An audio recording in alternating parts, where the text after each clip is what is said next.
Over the past year, we traveled the country visiting American farms, and something great came of it. All because Ragan and Massey gave farmers a platform to share the history, the business, and the people that together have created their farm's identity. This project has uncovered the reality of what many farms in the country have to go through, and it's been long overdue. With our country losing an average of 28,000 farms a year, what better of a time to tell the stories than now? So we'd like to thank you for joining us on our travels and inviting these farmers into your living room, just as they have done for us.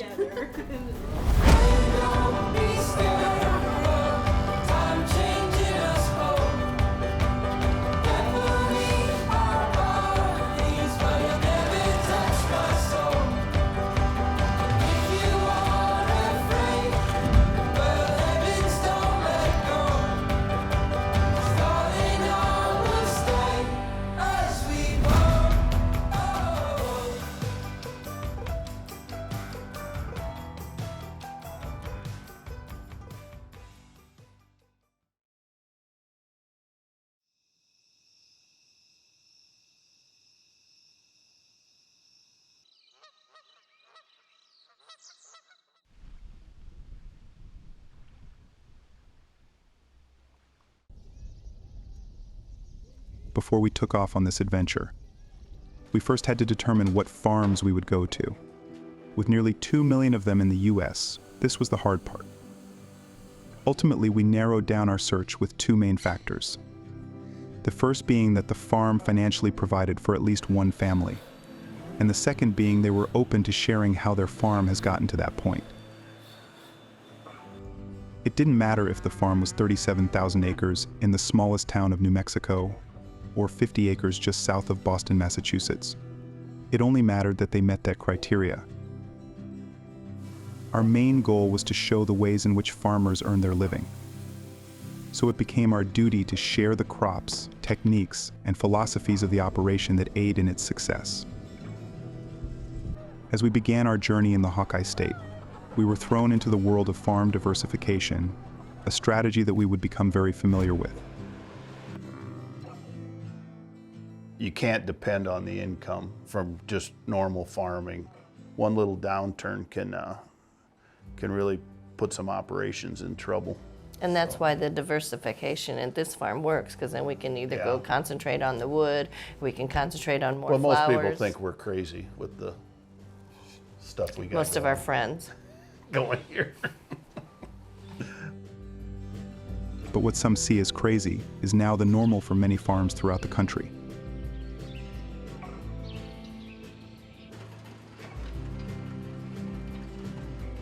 Another farmer told me you don't stay diversified to make money on everything, you stay diversified so you don't lose all your money at once. And so it's nice when everything comes together and it clicks, but that's kind of rare. But in order to diversify, operations must figure out what they can and can't grow, which can take years of trial and error. All the different things I did, raising cherries and peaches and apples and grapes and pumpkins and sweet corn and field corn and hard red winter wheat, and I figured, and then I wrote 4 kids, each one of their names on that list. There was 32 things I've done, raised, including those 4 kids. And I'm not doing some of those things again, like the bison and the pigs are off the list, okay?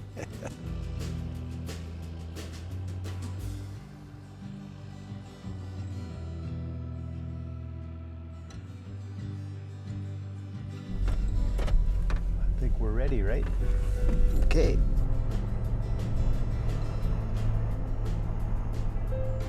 If you don't try new things, you never expand what the possibilities could be.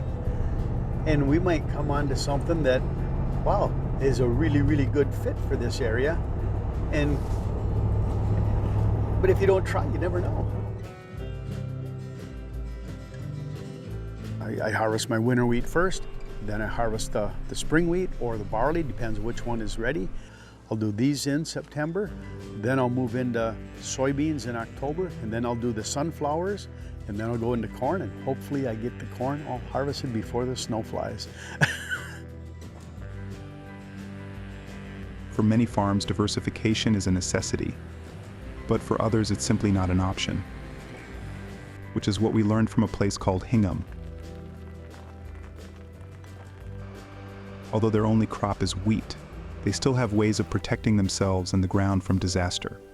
So what we do is called a 50-50. We crop half and the other half goes into like fallow or idle. And essentially you're just conserving the moisture, because up here we don't have much moisture. Diversification remains one of farmers' strongest lines of defense from a total loss of a year on the farm. Farms of America is presented by RM43.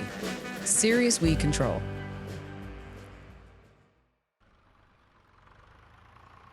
Farms of America is presented by RM43. Serious weed control.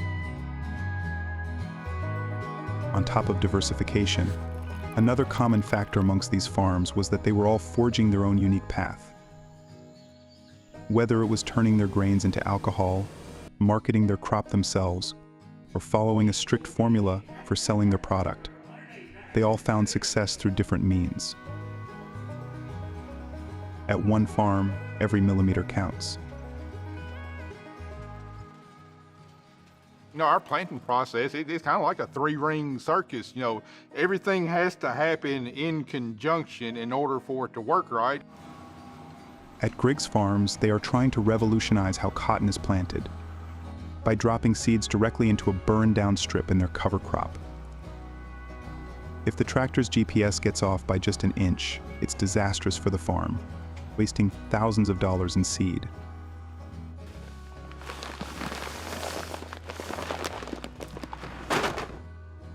All right, that should be enough seed for today, about 100 acres. You're looking about $10,000 worth of seed right there. In the back of my truck.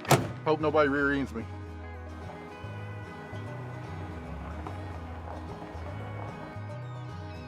And on the other side of the country, planting and pricing can look quite different.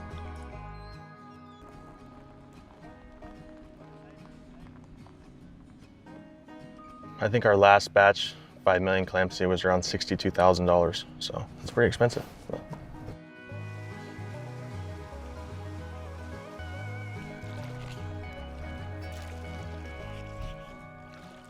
Once the waters come over the beach about 1 to 2 inches, we'll walk around and we'll take it and put it in 5-gallon buckets and take a handful at a time and just throw it out, just like you would put seed on anything else on the ground or anything like that. $70,000 worth of seed in 5-gallon buckets, just hucking it out there, you know, and it's pretty crazy throwing that out on the ground. I just have a notepad in my office I've had since '87, where it's just a map of our beach. Use a colored pencil and just where we seed from point to point, you know, and mark that down on that date on that thing and keep track of it that way. Put this out last Thursday, so a week ago, we put this out. So a lot of times I'll go around and check to see if it caught or see if it held really good in the spots to see how much is actually there. This is the beauty in farming. Different farms can have entirely different methods to success.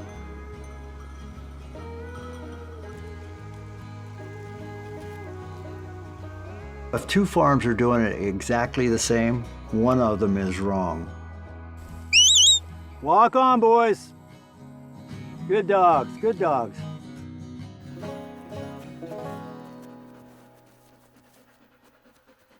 Build it and they will come. Get off the commodity roller coaster and sell your product yourself. And that's exactly what some of the farmers have done.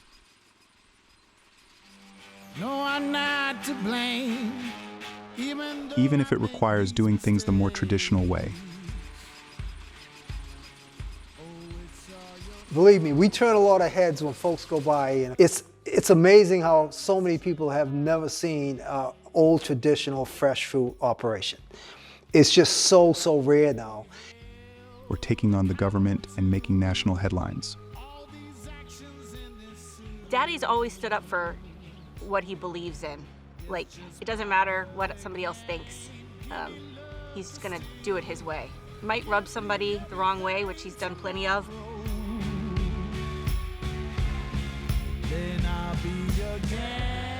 I don't think we'd be where we were today if he wouldn't have stood up for things that he believed in over the years.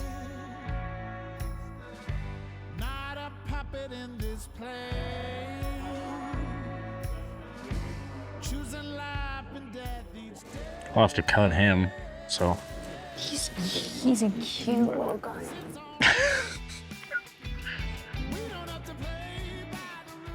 We were taught in New Mexico that a part of this process could be straying well away from what everybody else is doing. But that doesn't mean it's wrong. Most people typically, they buy an animal, they keep it over time, and time is where all the risk is. I do it sell by, and there's no time in between it. So there's no risk. I sell this one and I replace it with one that pays what it costs to raise the one that I sold and leaves money. One thing is for certain, the ability for farms to market their own products allows for less reliance on others. You want to control your own destiny, I think, if you can, if that's possible. I don't think I thought of it that way when I first got in my pickup truck to go sell crawfish to somebody. I thought I was trying to make a living. I was literally trying to make a certain dollar figure so we could pay our bills. Keep you safe when others taunt. Farms of America is presented by RM43. Serious weed control. Farms of America is presented by RM43. Serious weed control.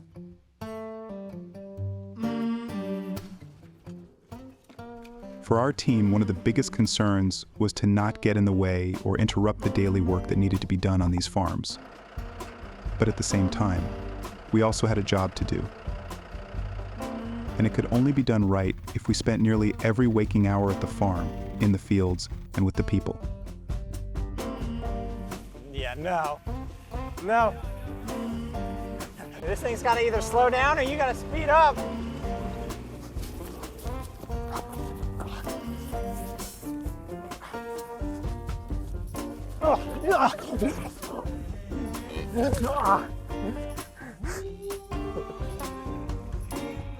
You got it? The funny thing is that these families actually made that the easiest part. They took us in as family and made their home feel like ours. Like, it's taco salad and we're teaching him how to put it. So Mauricio, it's you're not telling me this authentic. is not authentic? No. This is American taco. Grandma tried. I know, right? She tried so hard for you today. No, she do very well. Ow, it was spicy in there.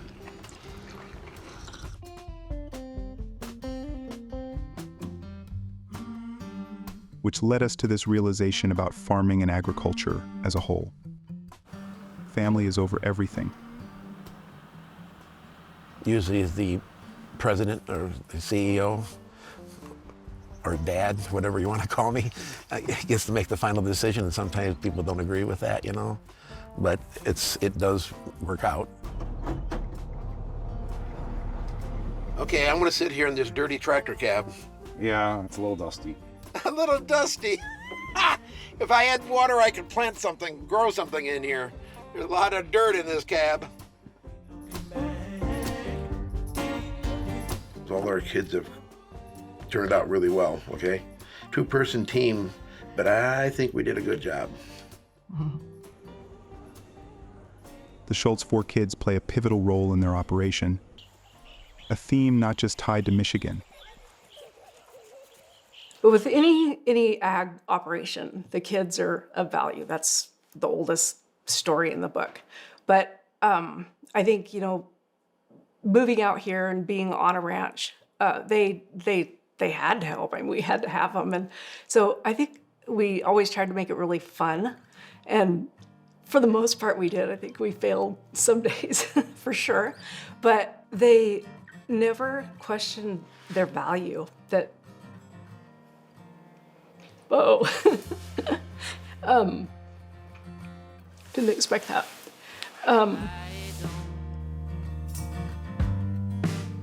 Nowhere to begin. I think at a really young age, they had a lot of responsibility, and then they got to feel the benefit of that, both with the way our family was able to work together, and I know that they got a lot of pride instilled in them because of the lifestyle. I'm in trouble, yeah, these days. Everything I touch gets Oh, Maggie. She's just so excited. No, Moss! I think if you don't have something productive for kids to do, they're going to get in trouble.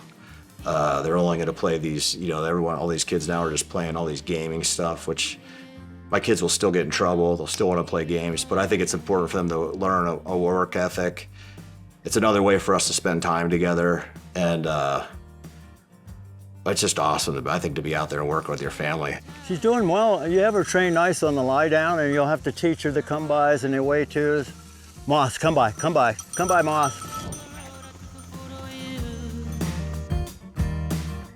A lot of good memories with the girls. Boys, they'll try anything. They'll go through stuff and wreck stuff, but the girls say, no, I'm not gonna do that, which saved me a lot of money.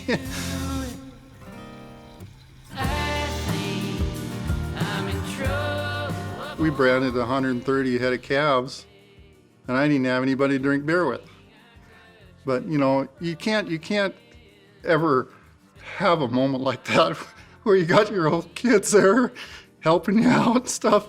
It's a lot of memories. where they don't belong.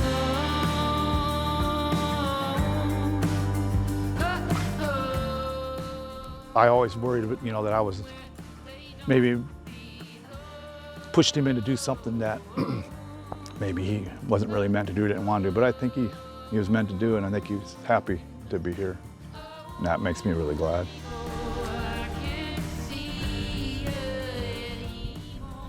That's probably the most awesome thing that I've ever really had in my life.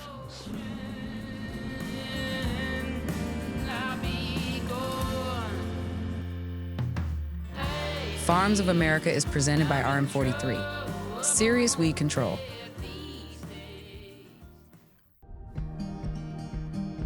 Farms of America is presented by RM43. Serious weed control.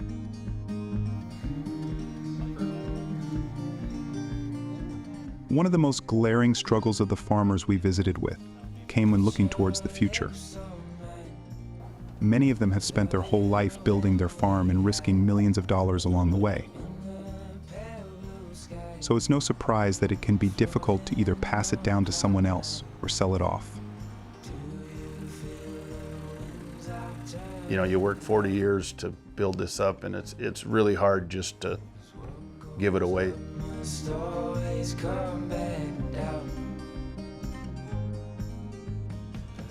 The farmer's aging, and it's not good. The average age is about 57, 58. Oh, no, 65. You know that for a fact? I think so. You Googled it on your flip phone? Oh. No, I just listen. I listen. Transitioning the farm also means that the farmers need to begin a new phase of life, which can be a scary process. I don't think they want to answer the question because it probably comes from a level of fear. But I'm sure to work for 30 plus years and realize that I don't want to say your time is coming to an end, but you have done all this stuff and it's time to give it over. But you've been taught that the way of life is to work and to work and to work and to work. And what do they do when they don't work? And they haven't defined that for themselves. And so they can't define what that legacy path looks like because it wasn't created as a legacy for them either. A lot of people go through life trying to get somewhere, and life is getting there. This is life. You set goals and you're working and you have your head down and you're grinding, but that's your life.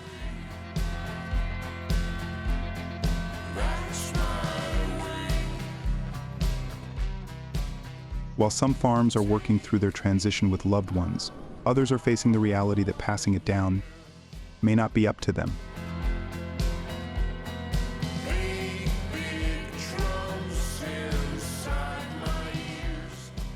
I want them to be in agriculture. I mean, farming is hard.